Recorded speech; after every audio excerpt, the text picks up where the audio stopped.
Teddy B.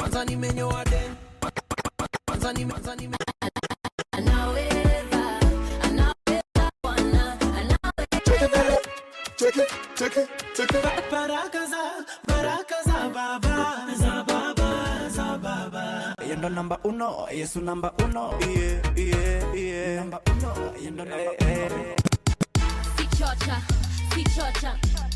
What is working in my life? So thank you very much, and thank you for joining us once again. My name is Pastor Mwangi. Welcome to Angaza show every Saturday live here on KBC Channel 1. Today we want to talk about the deception of suicide. We've had cases of suicide, people we never thought will even consent to suicide. It's a reality in our day, from the young to the old. And it looks like the way of escape from the predicaments and the challenges of life is the exit door is so wide to a generation. Many people think this is a solution. Many people have thought about it. Some are premeditating about it. Some have been confessing about it consciously or unconsciously. You hear people say, "Na mimi siku moja nitajiua." We want to look, is this the solution that is needed? Does suicide solve our issues? Is taking your life away a solution to the battles, the challenges, and the situations you are going through? Welcome even as we have this conversation immediately after the musical break. God bless you. Wow, praise the Lord, and thank you for joining us for this amazing Angaza edition. My name is Pastor Mwangi. The cases of suicide have been on the increase, and this is a conversation that we'll never stop having. The conversation of mental health interventions, especially among the young people, is already on the increase. And today we want to look at the deception of suicide. Many people believe that this could be a solution.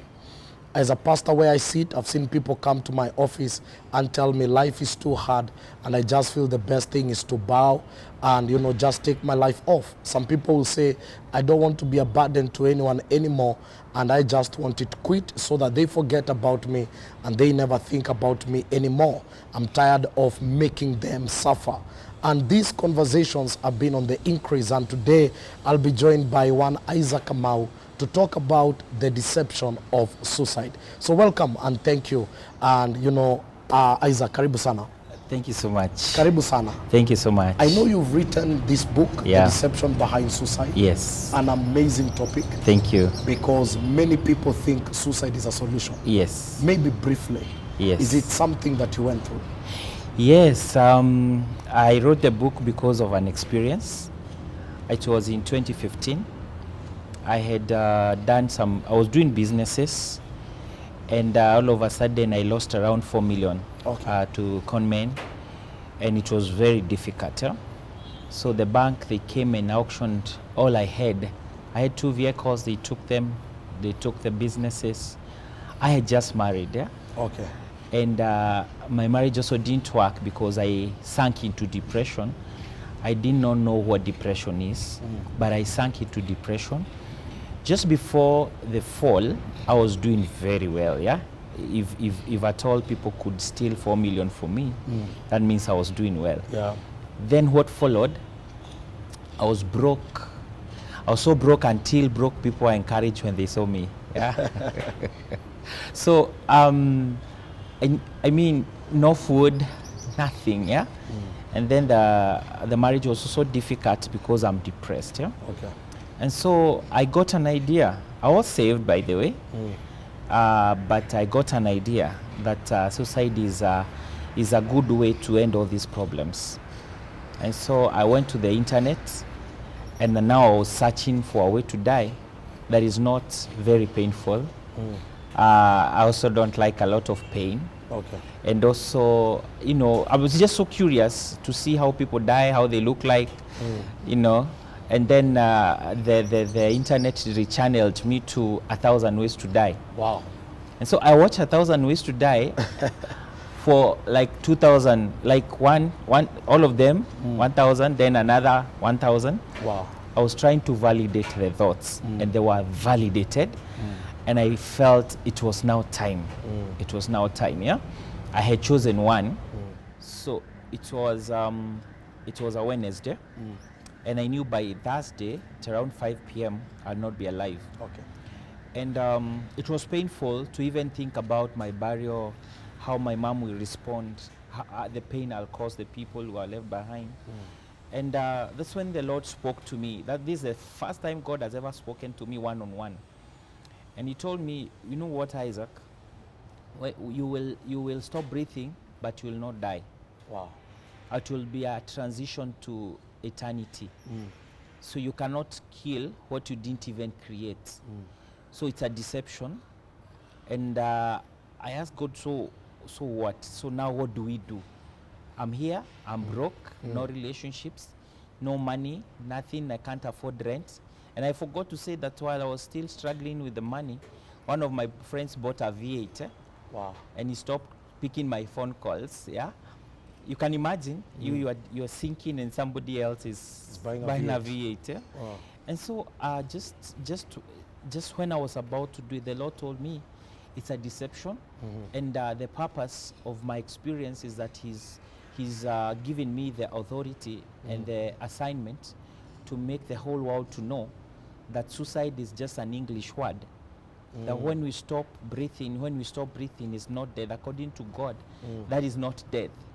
It is transition to eternity. Wow. But when I lose my soul to suicide, it is eternal loss. So it's a deception. It's basically a lie. It's a lie. So that's how I just believed in the assignment and in the calling. I was not a psychologist then, but I started writing. The message was so profound, I had to write it before I forget. But I didn't know I was writing a book because I've not been an author. Back at home, nobody's an author. And God gave me the topic. I just took my laptop, I wrote the deception behind suicide. Wow. And I started writing what God had told me. And when He was giving me an assignment, He had told me to go back to school and become a psychologist. Wow. And today I am a psychologist. Wow. So that is how I healed. I went back to school. The Lord healed me completely. I was sick. I had ulcers. I had depression. But the Lord healed me all those diseases. Yeah. There's something you say that you are depressed and you didn't know you are depressed. Yes. What are some of the things that someone needs to watch for? Because I've always had people say, I think my husband, I think my son, I think my brother is depressed. So the external world can look at you and perceive and sense that all is not okay. What are some of the things that people need to watch out for? One, withdrawal. You see somebody withdrawing from people. All of a sudden, somebody was very social, and then they are not social anymore.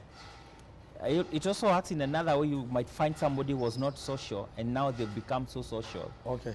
So it's you need to know the kind of a person and how they are behaving. Some people will run to alcohol as a way of coping with whatever they are going through, and so it exhibits in very different ways. Okay. And the more it progresses, the more the signs are more clear. Like you'll find somebody used to wear very well. Nowadays they don't care.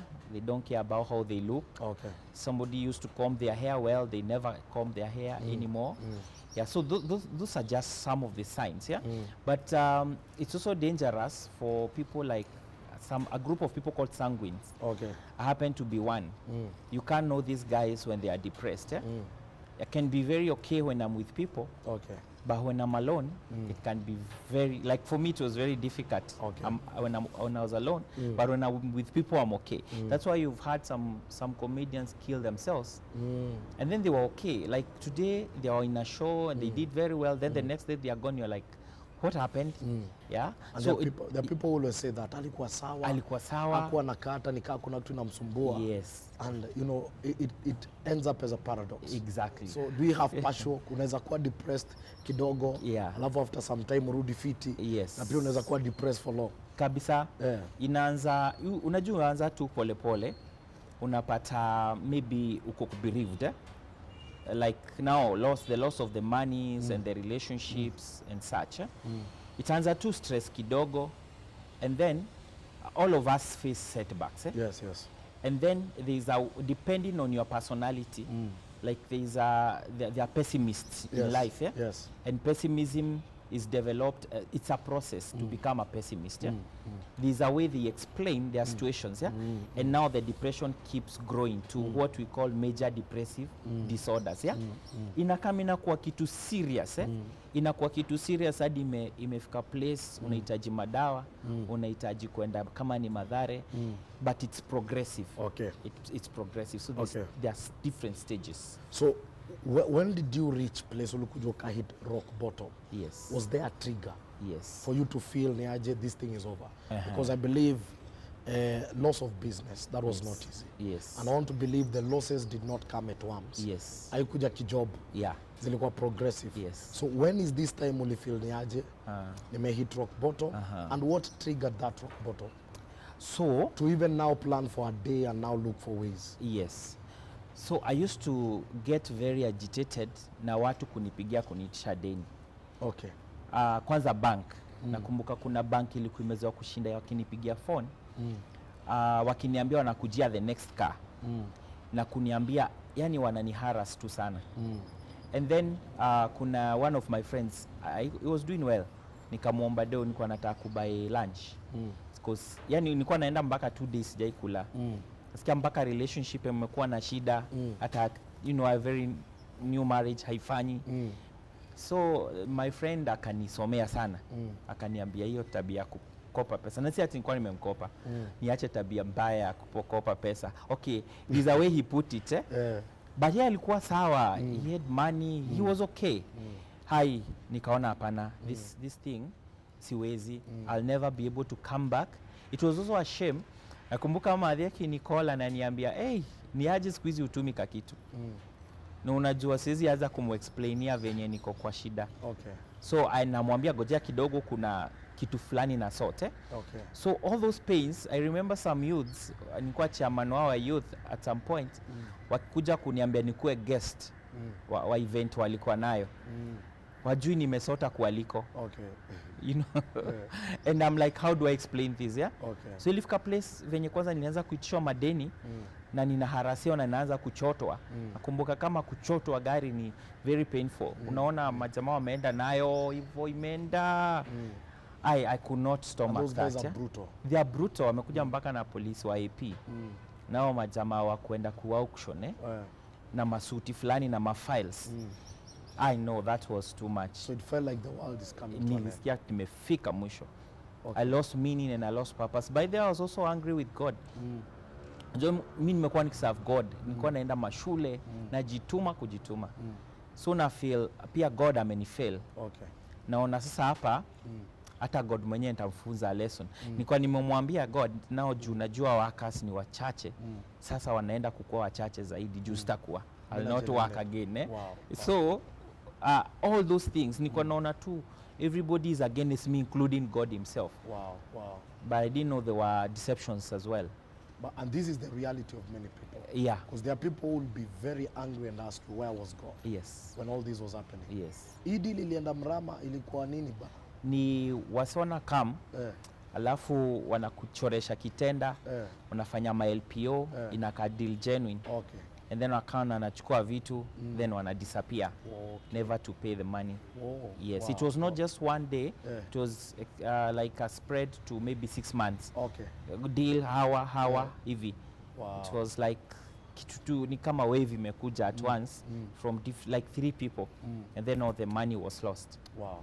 And we'll come to that because we also want to understand the return back. Yes. You know, because you're a living testimony. The fact that you're on this show, yes, it means you didn't die. Yes, I didn't. You're here. Yes. So yes, it means that that's it. And the way you look, it looks like things are back. Yeah, hata hii koti nimenunua na pesa yangu. Wazi sasa. Yes.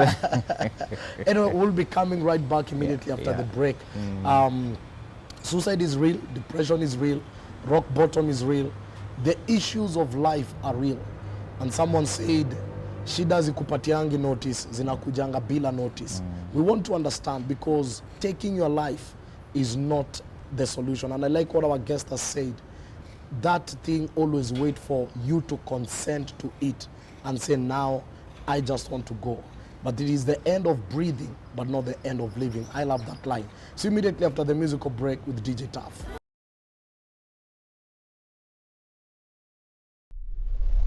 Wow, thank you very much and welcome back.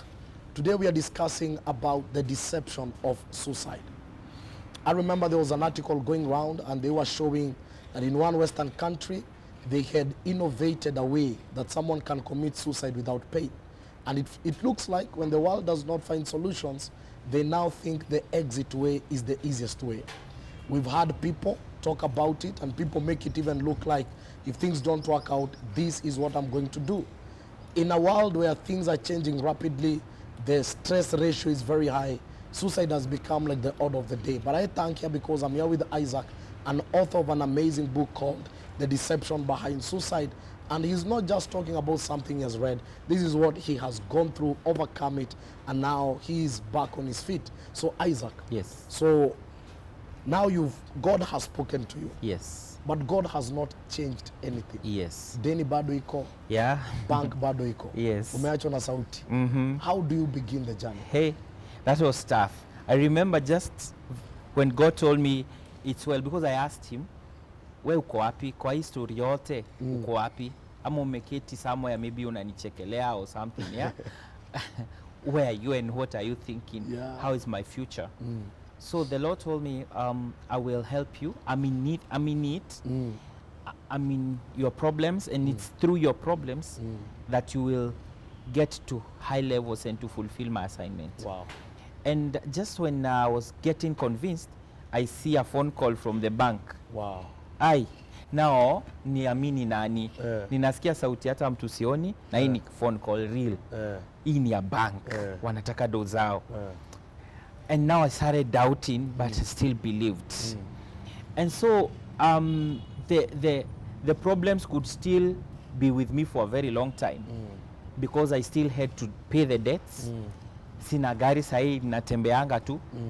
And if some points fare ilikuwa tu bado ni challenge. And so I got the energy and the hope. I received hope and the energy to start working. Because my phone used to be mteja most times. Okay. I did switch it on. I got the strength to tell people, hey, look, can we talk? I sat with people I owed money. Even the bank, I went to the bank and I told them, I owe you guys, but I'm going to pay you. Just give me time. I'm going to work. I'm back to work. So now people would call wananipata. I would now start doing business. I did businesses. At the same time, I needed to go back to school because God had directed me to go back to school and study at a master's level and at least try to make the masters be a bit international, yeah? Okay. So that I can be able to understand the thoughts, the emotions, and the problems around that area. Okay. And so I found myself really coming up. Within a short time, I bought a car. And, at least I was moving here and there doing businesses. And I was able to go back to school. I paid. Actually, remember when I looked at the fees, because I was supposed to do an international degree, I saw a lot of money. And I told God, now I cannot afford, even if we sold all our lands, we cannot afford this fee. Yeah? And then I remember God telling me he's richer than Elon Musk. Wow. He's richer than Bill Gates. And he also happens to be my father. Wow. And so he will pay for me. He will sort it out. Yeah. And for sure he did it. He sorted it. And so how was it sorted? I paid. It wasn't very easy, but I would pay. Now first I paid everybody. I paid all the debts. The cars that were auctioned, God gave me back because I was working. I'm working, I'm doing deals, I'm executing a deal here and there. And, I was able to buy back even businesses, the business that was lost. I bought another business. I bought another one. I've done more businesses than I used to do before. Okay. I think I have more cars than I had than the ones that were auctioned. And now I have the education, and more so, I have the purpose. Amen. You get, yeah? Because I feel that if I would just have grown the way I was growing, I would probably have even lost track. Yeah. I wouldn't probably be saved today. But now today, even if I had 1 billion shillings, I would still love God. Amen. I've come to know that God is the God of all seasons. When I don't have, when I have, He's still God. So I've come to really love the Lord. Yeah. Amen. And also I became a testimony. Like now, ulcers was very painful. there are some foods I could not eat. Depression itself was very painful. Yeah. But I'm a first-hand experience of the healing power of God. Wow. So I'm completely healed. Actually, I tell people I don't get sick. Wow. Because when I was healed in it was around 2017 until today, I've never gotten sick again. Wow. You know. Even COVID haikukupitia. Hii niko nipitia. Yeah. A quick one. Yes. You know, having a master's in psychology, Yes. having written a book, Yeah. interacted with many people. Yes. What are some of the what are some of the patterns you've realized Yes. among the people Yeah. who want to commit suicide? Uh-huh. And what will be the solution? Because see, when you Yes. meet 10 people, discover this thing is Yes. like in all the suicide victims. Yes. And what is the way forward? Yes. So, one, being a Christian and a man of God and a psychologist, I've learned a lot that we need to integrate the psychosocial education with spirituality. Were it not for God, I wouldn't be here. But now when I went to school, I've learned a lot, yeah? Like one of the main things I'll say, nobody commits suicide in their right minds. Okay. God has given us a mind, a very good brain, yeah? Okay. The front part of our brain is called prefrontal cortex. Okay. It is the one that has the executive functions, like those of learning, those of reasoning, those of memories and all that. Yeah? But this is what we call cognitive distortion. Okay. Cognitive distortion is messing up sober mind. See, 1 Peter 5, I think verses 8, around 8 says that be of sober mind, be alert and of sober mind. Yeah? When you talk of being alert, our minds in that executive function, there's a RAM, like that RAM of a computer. It is the one that stores what is currently being done at that point. Yeah? Okay.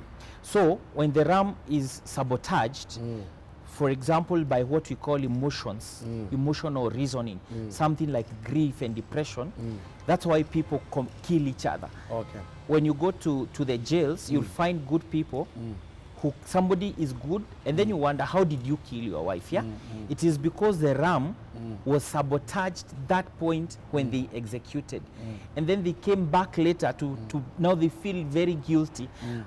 How could I kill my wife? You get, yeah? Wow. So now, when somebody is committing suicide, the executive function of the neocortex is completely sabotaged. Okay. And that's why the Bible says that for the devil is like a roaring lion looking for someone to devour. So before he devours our bodies, he has devoured our minds. He has devoured the mind, that executive function. And so one of the ways he devours us is by what we call cognitive distortion. Okay. For example, talk of emotional reasoning. He comes and makes us very emotional, that we are clouded with emotions all over, that we cannot think. Even like a talk of sexual sin, for example, it's a clouding of lustful emotions. So that one can be dealt with. So the thing is, anybody who's committing suicide, they are not in their right minds. Okay. At that time. At that time. So if they were to in the afterlife, yes, sometimes they regret. They will regret. Okay. It's bad. The only solution we have is to bring these people back to their right minds. To their sobriety. To their sobriety. Wow. That is the according to what I've seen over time, we have to integrate spirituality, because God is a father, is a king of all this wisdom. Wow. You know, there are some scientists who are also now feeling as if they are immortal. They are feeling like they have got a lot of wisdom. But when I look at the brain of a person, it is God who has made that brain. So these scientists are only discovering what God made. Wow, wow. You get, yeah? Yes. So if we were able to combine the psychology and spirituality, yes, we will put the devil where he belongs. One question, now see Jibu for long, yes, because of our time. Yes. Is depression demonic? Now where you sit yes, from academic and yes, spirituality, understand the two words. Yes. Is it demonic? Yeah. These are mix between the two. This because I find the way people behave, it cannot just, even like murder and that suicide, yeah. however much maybe scientists would really like to classify it as a scientific process, yeah, you will see the interplay between demons and the science. Okay. You get, yeah? Because I see it this way, from the environment, what has happened, I've been robbed and all that, to the emotions, to the brain, and now to causing me to do something very crazy, the spiritual connection, because I believe that man is a spirit. Yes. We are more spiritual than anything else. That's true, that's true. And I feel that is the climax, that is the ultimate level. Wow. Where now Satan does his executions. And all, because like I say, where I would have gone is not a scientific world, yes, but it's a spiritual world. Wow, wow. Yes, yes. My goodness, this is an amazing, amazing conversation. You know, there's a place in the Bible where Paul writes and says, time faileth me. Yeah. But this is an amazing conversation. Yes. Maybe that one thing that you want to speak to somebody as a caution or as an advice, that one thing you want to speak to the person watching on this camera. Yes. Okay. So what I'll say is that if you're there and you're contemplating suicide, first of all, you should know that you will not die. You will stop breathing, right? But the other life is immediate. You're going to be ushered into a life where there is no reverse gear. You cannot come back, and it's eternal, and it's painful, and it's so, so bad. On the other hand, there's growth. When we have gone through situations and very difficult times, some of these situations are the same ones that are supposed to take us to the next level. God does not use people whose lives have been very excellent. He uses weak people, people who have suffered, people who have been, been forsaken, people who have been depressed, people who have been raped, people who have been messed up in messed up families. So finding purpose, like I found mine, this book here, it has made me to be who I am today. And I thank God that I went through what I went through, because I have been able to find my purpose through it. One way of finding your purpose is by finding the reason for your pain. So I just want to encourage you and tell you, just find yourself. Just seek yourself. By seeking and finding God, He's in the situation and He will help you, because He's your Father after all, yeah? But don't allow the enemy to come in and take that chance and steal it away from you. Yeah. We do professional counseling. Yes. We go to conferences, we talk to people in churches, in organizations. Okay. And also, we have a website. Okay. That's www.globalpsychologysupport.com. So if someone goes there, they'll get your number. They and get my everything. number, even Yes. the book. If they Even want the to book. buy an Yes. ebook, Yes. they'll just be prompted to pay, Okay. and then they'll get it on their emails. www.globalpsychology.com. globalpsychology.com. Yes. Well, thank you very much, Isaac. Thank you. It's very impactful. Thank you. And very amazing. It's a conversation we cannot finish. Yeah. Because the book is the many chapters. Yeah. And I think we can't summarize it in one session. Sure. But we'll have this conversation. So thank you very much for those who are joining. www.globalpsychology.com. You get the number, you get all the details, and you are able to purchase this book. Maybe you can buy it for a friend who's bound, and let them know that the end of breathing is not the end of living. So my name is Pastor Tim Mwangi. Let's meet at the Crossroads segment.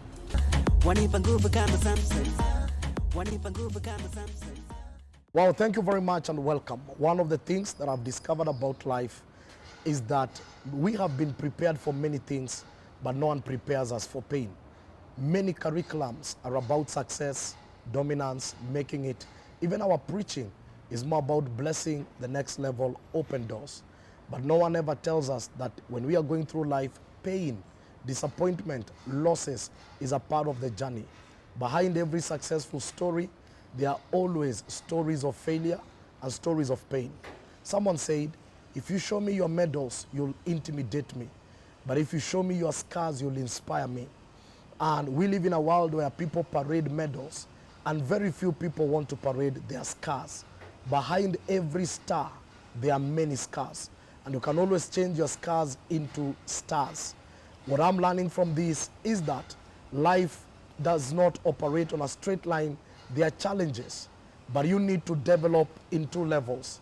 Every strong tree grows downwards and then shoots upwards.